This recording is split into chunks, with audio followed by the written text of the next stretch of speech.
Mexico City.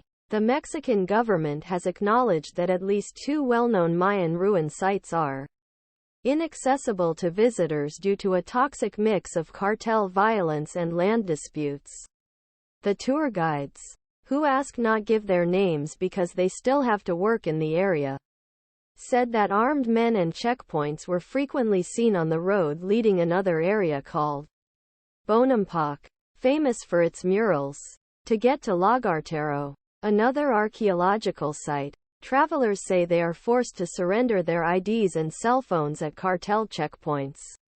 Officials, meanwhile, acknowledge that visitors are also unable to go to imposing, towering pyramids at Tonina because a landowner has blocked off opposite side of his land while demanding payment from government grant right-of-way. Cartel-related dangers are the most problematic. 2 cartels fighting over the region's lucrative drug and migrant smuggling routes are setting up checkpoints to detect any movements by their rivals. Although no tourists have been harmed so far and the government claims it is safe, many guides no longer take tour groups there. "It's like you told me to go to the Gaza Strip, right?" said one of the guides. "They want your ID to see if you're local resident," he said, describing a near-permanent gang checkpoint on the road to Lagartero, Mayan pyramid complex surrounded by pristine, turquoise jungle lagoons.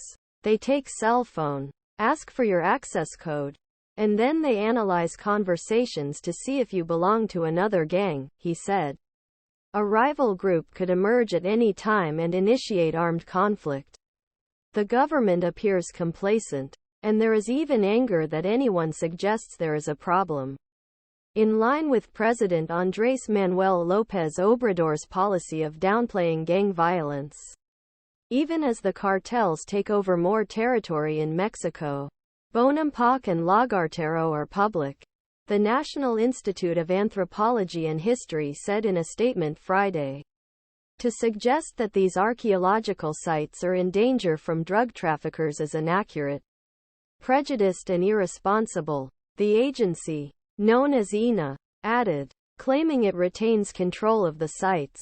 But as of December, tourists have cancelled around 5 of trips to the region and fears may escalate.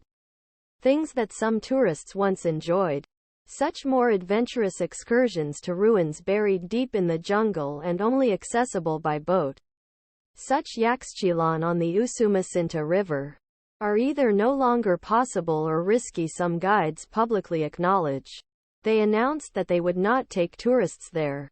Even INAH acknowledges lack of access to Yaxchilan, stating that the institute recommends at certain points that tourists do not go to the archaeological site, as visit may fail. But he said the problems there were communal in nature and beyond his control. The problem now seems beyond anyone's control. The other tour guide said it was because the 2 warring drug cartels, Sinaloa and Jalisco, were recruiting or coercing